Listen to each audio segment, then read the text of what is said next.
Hi everyone, Eva Thompson here. Welcome to my channel today. In this video, I want to talk to you guys about retroactive jealousy and what it is. I also want to talk about what it isn't, because I also get a few messages that ask me about it and they're not sure if they have it. So if you're someone that's not sure if you have RJ, or maybe you're new to the term retroactive jealousy, then I hope this video brings some clarity to you. So, as someone that suffered from this myself, I suffered for about 8 years in 3 different relationships, and it wasn't until I got into the 3rd relationship, the one I'm in now, where we're engaged, that I figured out that I have RJ and that it actually has nothing to do with my partner's past and everything to do with me. I am now a therapist and I help people overcome retroactive jealousy. So if you are interested in one-on-one therapy sessions, you can find a link in the description to book a call with me.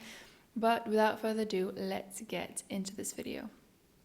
I also want to ask you to please give this video a thumbs up and consider subscribing to this channel, because there is a lot of people out there that suffer from RJ and they don't even know it, because retroactive jealousy is not a very well-known condition.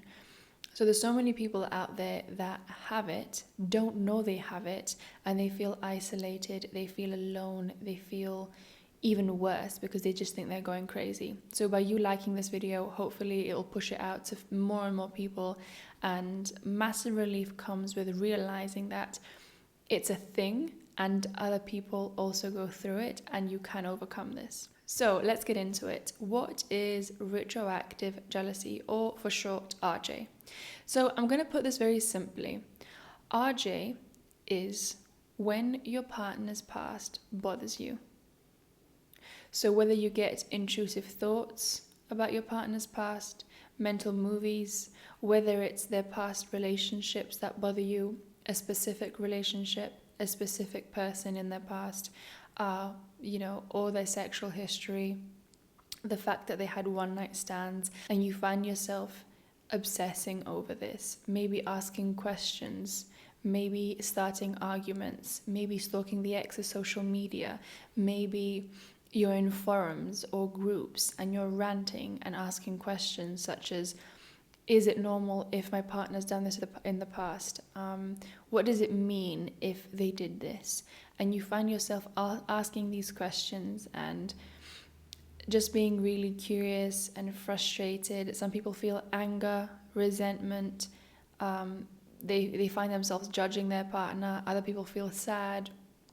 If these are emotions that are coming up for you when you think about your partner's past, and your partner's past bothers you to the extent where it's getting in the way of your daily life, it's getting in the way of your weekly life, or maybe you're someone that goes about their day or week or months fine, and then all of a sudden something triggers you, and every few months you have, say, a bad week or two because you've experienced triggers. So what I'm trying to say is that there are a type of people out there that have RJ that experience intrusive thoughts every day, but there's also the type of person that only experiences the triggers for about a week or two every few months. So it really just depends on the person. There's no right or wrong, just like there is no right or wrong depending, on what bothers you. So maybe it's the sexual history, maybe it's the past relationships, maybe it's both. And like I briefly mentioned before, some of the common compulsions can be starting an argument, asking your partner questions about the past, Googling, stalking social media, asking strangers for their opinion online, and you just get lost in this need to want to figure the past out, rationalize it, understand it. And this, of course, like you probably may already know, if you're going through this or if you've been through this, is only brings temporary relief. So yes, you'll Google and you'll get an answer to your question, or you'll start the argument and you'll maybe shame or blame your partner for their past, or you'll find something out that you thought was so important to find out for you to feel okay, and you might feel okay.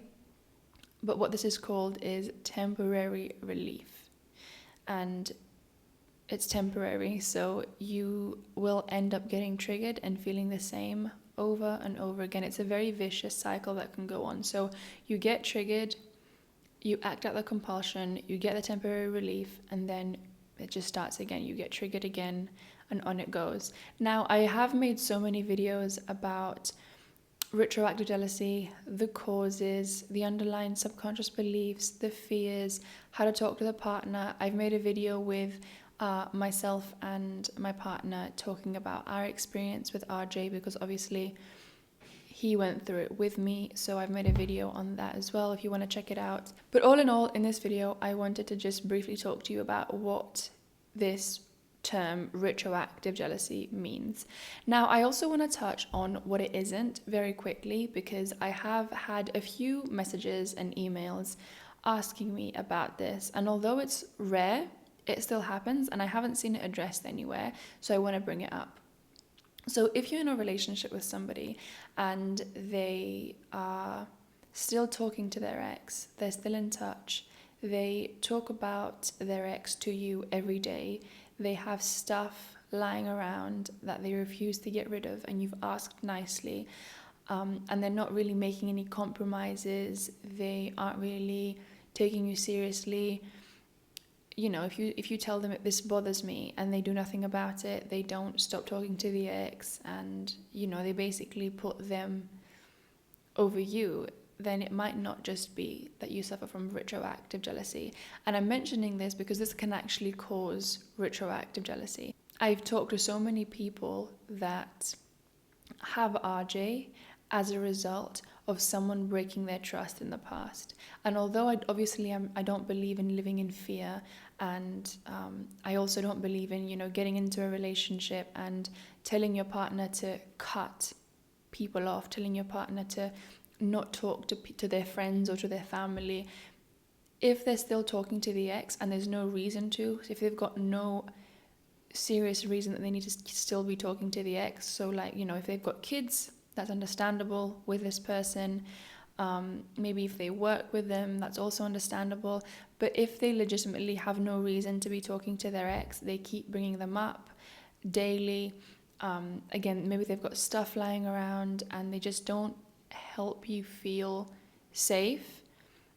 You know, they don't make any sort of compromise to help you feel safe. This can actually cause retroactive jealousy. So it's just important to be aware of this. There are some people that I've worked with where RJ is present, so they do suffer from retroactive jealousy, but their partner is also not compromising or helping the RJ sufferer feel safe and feel like they can trust.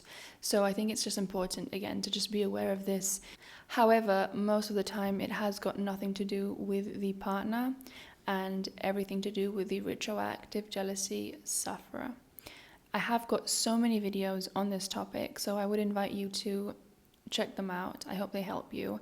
But again, today was just a very quick video to talk about retroactive jealousy, what it is, what it isn't, and what to be aware of. So I hope this video helped you guys, and I will see you soon.